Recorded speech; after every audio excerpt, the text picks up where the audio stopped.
원탁의 기자들 만나보실까요? 알고란의 고란 기자, 동아일보 백상경 기자, 매일경제 추동훈 기자 함께합니다. 안녕하세요. 안녕하세요.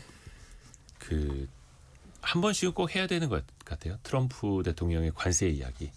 좀 한동안 그래도 좀 조용했나요? 좀 조용했는데 주기적으로 한 번씩은 꼭 나와야지 그러니까 직성이 우리가 풀리는 그런 얘기 같습니다. 어렵게 관세 협상을 마무리를 했는데 이번에는 반도체입니다. 물론 뭐 삼성이나 하이닉스를 바로 이제 직격하는 것은 아니겠습니다만 미국에 기여하지 않는 첨단 반도체는 25% 관세를 매기겠다. 어떤 내용인지부터 좀 알려주세요. 추동훈 기자. 네. 어제였습니다. 도널드 트럼프 미국 행정부가요 14일 날 현지 시간으로 해외에서 생산됐다가 미국에 수입하고요. 이것이 다시 중국으로 수출되는 반도체에 대해서 관세 25%를 부과하겠다라고 발표를 했습니다. 원래 H200이라는 엔비디아의 AI 칩이 있습니다. 이게 제일 좋은 칩은 아니고요. 한 두 번째로 좋은 칩 정도인데 네. 원래는 완전히 중국의 수출을 금지하다가 이걸 허락하겠다. 이거를 이제 화해 국면에 이제 하나의 무기로 쓰겠다라는 게 트럼프 대통령의 이전 이야기였는데 이거를 허락한 것까지는 좋은데 여기에다가 이 관세 25%를 매기겠다라는 것입니다. 자, 그렇다 보니까 미국 정부 입장에서는 중국도 좋은 거고 우리도 좋은 것이다. 우리도 돈을 좀 벌고 중국에도 칩이 가는 것이다라고 이야기를 하긴 했었는데요. 이를 놓고 또다시 관세 전쟁이 벌어지는 것이 아니냐라는 이야기가 커지고 있습니다. 그러면 결국에 물론 이제 엔비디아가 반도체를 직접 만드는 게 아니라 타이완에 있는 TSMC에서 만들어서 수입을 했다가 그거를 중국으로 이제 판매하는 뭐 그런 과정을 거치게 되는데 그럴 때 관세를 매기겠다라는 거잖아요. 그럼 결국 네. 내야 하는 주체는 엔비디아 아닙니까? 그러니까 결국은 이게 어떤 구조냐면요. 기존의 트럼프 정부에서 계속 얘기했던 관세라는 것들은 네. 중국을 봉쇄하겠다라는 측면이 좀 더 강했어요. 근데 이제 이번에는 흐름을 통제하면서 그 흐름에서 파생하는 부가가치를 본인들이 얻겠다라는 거거든요. 그러니까 지금 말씀하신 것처럼 대만 TSMC에서 생산을 해서 이 반도체를 이제 미국으로 가져옵니다. 그러니까 엔비디아가 미국 기업이잖아요. 그래서 이제 요 생산한 지역에서 칩들을 만든 다음에 그걸 허브앤스포크 방식으로 세계에다 뿌려주기 위해서 일단 미국으로 가져오고 여기서 퀄리티나 어떤 이 재고나 이런 것들을 총괄 관리를 하면서 전 세계 각지에다가 뿌려주는 역할들을 하게 되는데 이게 미국에 들어왔다가 그냥 나간 이 칩들에 대해서도 미국이 이번에 이제 25% 우리가 관세를 매겨야 되겠다라고 얘기를 하는 겁니다. 그러니까 미국 안에서 뭐 어떤 생산이나 어떤 부가가치나 이런 것들이 뭐 창출이 되지 않는 부분인데 이게 지나만 가면 25%를 받겠다라는 거거든요. 그래서 사실 이게 조금 통행세라는 그렇죠. 네, 그런 얘기들이 나온 통행세. 내용입니다. 네. 그러면 미국 입장에서도 트럼프 대통령 입장에서도 뭔가 명분이 있어야 되는 거잖아요. 민간 기업의 제품인데. 네. 그렇습니다. 뭐 실리적 관점에서 먼저 살펴보면요. 일단 해외에서 생산된 게 미국으로 수입되는 데다가 관세를 매기겠다라는 네. 것입니다. 이게 일종의 압박이거든요. 미국에서 더 생산해야 된다라는 메시지를 한 번 더 이번 관세를 통해서 던지는 것이 있고요. 명분 그리고 법적 관점이 있습니다. 말씀해 주신 대로 미국 헌법에는요. 이 수출세라는 게 있으면 안 된다라고 되어 있다라고 합니다. 그러니까 이 물건을 수입을 했다가 또 외국으로 나간다고 해서 거기 또 관세를 매기면 문제가 되는 것인데 이것을 이렇게 이번에 이야기를 하면서 무역 확장법 232조를 이야기했습니다. 이게 트럼프 일기 때부터 했었던 이야기거든요. 이 국가 안보에 위협이 될 경우 이로 인해서 이것을 좀 방어하기 위한 수단으로 관세 부과가 가능하다. 이 논리거든요. 네. 이게 굉장히 무섭고 막강한 논리긴 합니다. 국가 안보의 위협이라는 게 어찌 보면은 막연할 수 있잖아요. 그러한 무기를 이용해서 이거 잘못하면은 이제 정부에 위험이 된다라는 이유로 관세를 때렸던 것. 이전에 알루미늄과 철강이 그랬고요. 자동차 산업이 그랬습니다. 그리고 이번에 이 반도체까지 하는 이유, 이 명분이 바로 그러한 이유가 된다라고 설명하고 있습니다. 그러니까 뭐 일거양득이라고 봐야 될까요? 네. 중국도 견제하고 미국 입장에서는 돈도 벌고 그것도 이제 잘 나가는 기업에 대해서 그래서 고란 기자. 네. 25% 네. 관세 부과하겠다는 포고문을 보면은요. 고란 기자 맞습니다. 미국에 수입된 특정 반도체가 미국의 기술망 공급망 구축이나 반도체 파생 상품의 국내 제조 역량의 강화에 기여하지 않을 경우라고 한정을 했어요. 그러니까 만약에 기여하면 부과 안 하고 기여 안 하면 부과하겠다라는 거거든요. 아니 미국의 경제와 안보에 기여하는지 안 하는지는 미국이 판단하는 겁니다. 트럼프 대통령 마음입니까? 뭐 하여튼 지금까지 그래왔듯이 별로 이렇게 새롭고 놀랍지는 않습니다.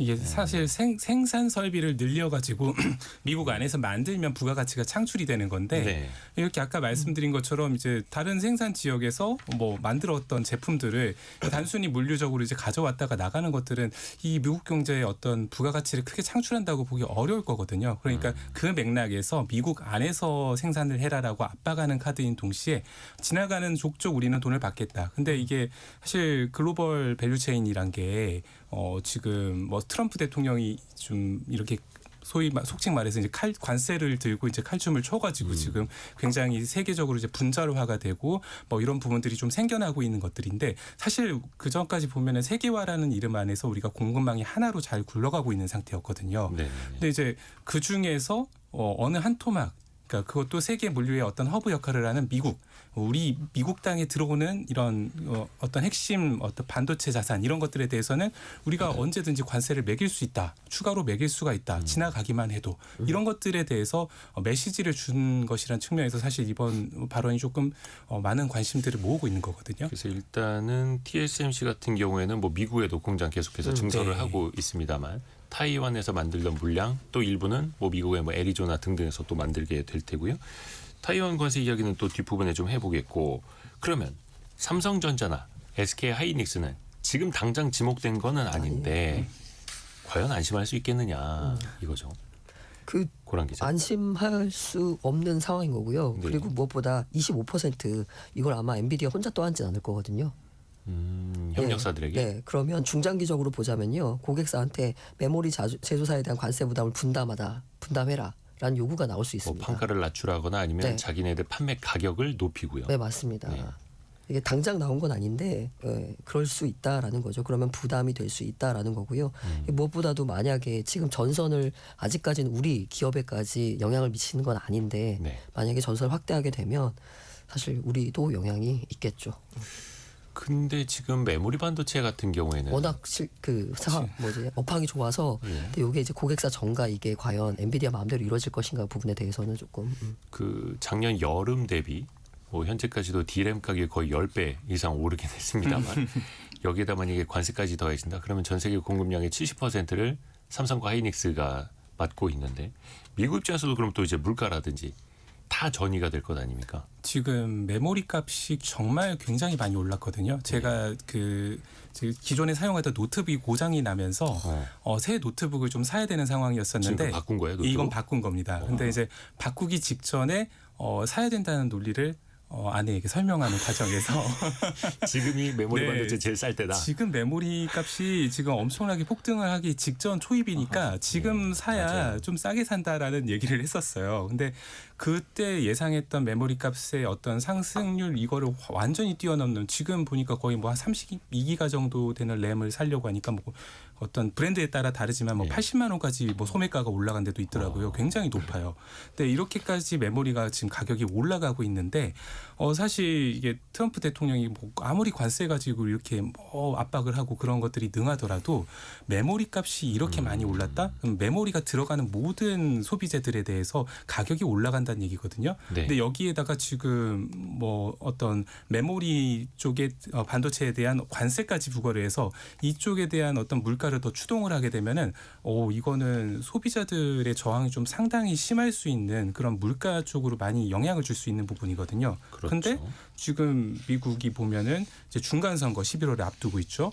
근데 이런 상황에서 지금 물가를 자극한다. 사실 미국 물가가 지금 최근에 나온 지표들 보면 소비자 물가는 좀 잡히고 있다라는 평가들인데 이것들을 이런 메모리 같은 것들 좀 사람들이 많이 쓰는 전자제품에 들어가는 것들 이런 것들을 뭐 좀 체감할 수 있게 올려가지고 물가가 올라간다. 이건 좀 부담스러운 결정일 수도 있거든요. 그래서 사실 요거는 제가 생각했을 때는 조금 순위적으로는 좀 빠지지 않겠냐. 네네 뭐 그런 생각이 듭니다. 근데 또 반도체 관세 같은 경우에는 트럼프 대통령이 이야기를 안 한 건 아닙니다. 이미 처음 그렇죠. 관세 전쟁을 시작하면서 뭐 철강부터 시작해서요. 뭐 그다음에 자동차 한다고 했고 결국 했었습니다. 네. 그리고 반도체나 의료 뭐 바이오까지 이야기 다 했었는데 아직 안 건드리고 있거든요. 백 기자님 말씀대로 진짜 중간 선거라든지 물가라든지 내수 경제에 굉장히 큰 타격이 크면은 이 정치적 입지가 흔들려 버리면 사실 트럼프 대통령 또 정책을 할 수가 없지 않겠습니까? 네. 그렇기 때문에 일단은 유보 또는 좀 밀려질 수는 있겠지만 이 한국 기업들 제가 어제 좀 물어봤었거든요. 물어보니까 대비는 해야긴 해야 된다. 그렇죠. 오긴 올 수 있는 이제 빅웨이브가 맞긴 했다라고 했었거든요. 그러니까 이 품목 관세도 어느 것 하나 안심할 수 없는 상황이고 특히 우리는 이제 제1의 수출 품목이 메모리 반도체다 보니까 그러면 우리 기업들이 또 미국에서 어떻게 하고 있는가를 보면은 한국 반도체 기업을 향해서 소송들이 계속 이어지더라고요.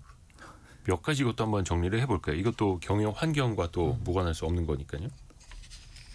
이게 사실은 백상경 이제 기자. 2025년 9월에 그러니까 새로운 미국 특허청장이 취임한 이후에 이게 굉장히 이 특허 무효 심판을 거절하는 비율 자체가 뭐 거의 그 90%까지 치솟았습니다. 그러니까 이거는 특허 가지고 분쟁을 하는 것들에 대해서 오히려 좀 장려를 뭐 한다고 하는 평가들이 나올 정도로 굉장히 이제 예전에는 이제 사실 이런 억지로 이제 특허 소송을 하게 되면 그걸 좀 무효화를 시키는 면들이 있었는데 이런 부분에 대해서 이제 미국 뭐 법무부나 특허청 쪽에서 이제 오히려 이제 강력하게 이런 특허를 집행하라는 게 좀 공공의 이익에 부합한다라고 하면서 좀 이런 특허 소송들에 대해서 좀 편을 드는 부분들이 좀 생기고 있습니다. 그러니까 미국 안에서 보면은 이런 특허 소송을 전문으로 하는 집단들이 있거든요. 근데 이제 그런 집단들이 특히나 이제 우리 삼성전자나 LG전자 같은 좀 대기업들에 대해서 이런 특허 소송을 거는 것들에 대해서 미국 정부가 미국 이렇게 좀 표현하면 좀 그럴 수 있지만은 네, 미국이 조금 어느 정도는 판을 좀 깔아주고 있다라는 느낌까지 들 정도로 사실 좀 우려스러운 상황들이 있습니다. 자국 기업에 유리한 방향으로. 뭐 미국 같은 경우 워낙 또 소송의 나라니까 소송이 네, 많은 건 이해가 되는데요. 25년 9월달에 이제 미국 특허청장이 새로 취임을 했습니다. 트럼프 정부죠. 그 이후로 이제 거절률이 특히나 90% 이상으로 급증을 했다. 이게 좀 눈여겨볼 만한 숫자인 것 같고 중국 기업 쪽의 소송도 있고요. 미국 기업들의 소송도 있습니다. 그리고 그 대상들이 SK 하이닉스나 삼성전자 같은 한국 기업들이 계속해서 이걸 당하고 있는데 이게 소송을 제기하는 순간부터 리스크가 생기는 거예요. 어쨌든 법률 비용이 드는 것이고요. 상당한 부담이 되는 불확실성이 것이 있죠. 예. 생기는 거다 보니까 이게 참 골치 아픈 일인데 이게 또 미국 현장에서 벌어지는 일이다 보니 국내 기업들이 관세도 신경 써야 되고 소송도 신경 써야 되고 이런 것들이 많다라는 것이 문제로 지적되고 있습니다. 어느 하루라도 뭐 이렇게 안심하고 편하게 경영할 수 있는 날은 없는 것 네. 같고. 근데 지금 들으실 때 거절률이 급증했는데 왜 이게 특허 쪽이지라고 생각하실 때 이게 이제 IPR이라는 특허 무효 심판입니다. 특허 무효를 해주세요라고 제기를 했는데 그걸 거절한다는 얘기는 특허를 인정해준다는 얘기거든요. 그리고 우리 기업과 우리 삼성전자나 SK 하이닉스 대상으로 하는 건 뭐냐면 미국의 제조업 기반이 없잖아요. 그런데 특허만 갖고 있는 특허 괴물이 미국 회사들이에요. 그러니까 미국 입장에서는 특허를 보호해 주는 게 어차피 자국 기업의 이익은 보호하면서 그 생산 설비를 갖고 있는 우리나라나 삼성전자를 대상으로 하는 이런 게 될 수 있기 때문에 어떻게 보자면 미국의 이익에 부합한다라고 볼 수 있는 거죠. 그러니까 미국 기업들에 대한 어떻게 보면 이제 방패는 크게, 네. 창은 좀 무디게 이렇게도 되는 것 같기도 하고요. 정부에서 아예 특허 가치에 대해서 부과하는 어떤 수수료 이걸 늘리겠다라는 것도 사실 한번 짚고 넘어가야 될 것 같습니다. 이게 작년 중순 때부터 이미 나오던 얘기긴 했었는데요. 하워드 러트닉 장관이 이제 조금 요 부분에 상무부 장관이 요걸 좀 주도를 하고 있다라고 하고 있고 이게 특허 가치 기업들이 보유한 특허 가치의 한 1%에서 5% 정도 그러니까 최대한 5% 정도를 수수료로 떼어가겠다 이런 구상들을 하고 있다라는 게 사실 작년부터 좀 계속 나오던 얘기인데 최근에 이런 특허 소송과 관련한 동향들이 맞물리면서 사실 이렇게 되면은 기업들이 특허를 갖고만 있어도 그것에 대해서 유지하기 위한 유지비가 계속적으로 들어가고 그 돈을 이제 미국 정부에 내는 거거든요. 이런 부담도 사실 늘어날 수 있다. 이게 좀 유력한 좀 특허를 가지고 있는 우리 기업들의 좀 부담이 될 수 있는 부분이죠. 추가로. 근데 그러면 그 사실은 아까 이야기했던 뭐 TSMC가 만들어서 엔비디아가 수입했다가 다시 중국으로 수출하는 그래픽 카드에 대해서 GPGPU에 대해서 관세 매기는 것. 그제 그러면 중국의 입장은 뭐냐? 뭐 중국도 가만히 있지는 않아요. 우리도 어차피 H200 필요 없다. 뭐 중국 기업들 뭐 사는 거 자제하라라고도 하고 살 거면 뭐 연구용으로만 써라 뭐 이런 식으로도 또 대응을 하더라고요. 이건 어떤 의미입니까? 그래도 중국 입장에서 좀 아쉬움이 있을 텐데요. 중국 입장에서는 솔직하게 약간 짜증이 나는 상황이죠. 사실 H200을 주겠다라고 트럼프가 막 시진핑이랑 만나서 네. 이야기 뭐 되게 대승적으로 주겠다는 식으로 말을 해놓고는 네. 주는데 뭐 이런 조건들을 걸어버리니까 엔비디아도 약간 난처해지고 중국도 살짝 기분이 나쁠 수밖에 없는 상황인 것 같습니다. 그래서 벌써 분위기가 나오고 있습니다. H200 뭐 이제 서명을 했는데 요 이전부터 중국에선 감지한 것 같아요. 쉽게 주지는 않을 거다 알고 있었기 때문에 야, 쓸 거면 말씀해 주신 대로 조금 제한적으로 쓰고 그리고 우리들이 이제 굴기를 하는 게 우리들이 잘하는 게 더 중요하다라는 거는 지난 관세 전쟁이 계속 한창일 때부터 중국이 강조를 했었던 것이고요. 그렇다 보니까 이번 여파는 상대적으로 중국이 조금 대응을 할 수도 있을 것이다라는 분석도 나오는 것이고 지난해 가장 큰 또 이슈가 됐었던 게 이 딥시크 아닙니까? 네. 딥시크라는 중국이 자체적으로 개발한 AI인데 물론 이것도 뭐 사실은 엔비디아가 쓰였다 이런 말도 많았었는데 어쨌든 간에 스스로 기술력을 더 강화하고 중국이 미국의 의존도를 낮출 수 있는 방법들 아마 앞으로도 강화되면서 이게 또 새로운 전환점이 될 수 있을 것이다라고도 이야기가 되고 있습니다. 그렇죠. 어떻게 보면은 미국과 중국 사이에 뭐 기술도 그렇고 패권 경쟁 사이에서 또 중국을 향한 견제는 또 계속될 수밖에 없기 때문에 중국은 저 칩을 우리가 받을 수도 있고 못 받을 수도 있고 준다고 했다가 안 줄 수도 있고 이거를 또 이제 상수로 잡고 있는 거잖아요. 그 사이에서 보면은 화웨이를 비롯해서 뭐 아직까지 AI 학습에 얼마나 쓰일지는 모르겠습니다만 뭐 어센트 시리즈라든지 이런 것도 또 화웨이가 개발을 하고 있고 거기에 붙이는 HBM 메모리 반도체도 뭐 2E 뭐 3 버전까지도 이제는 뭐 CXMT가 또 도전을 계속 하고 있는 상황. 그 사이에서 뭔가 기술 경쟁을 계속 또 올리려고 노력을 하고 있을 거예요. 중국 입장에서는.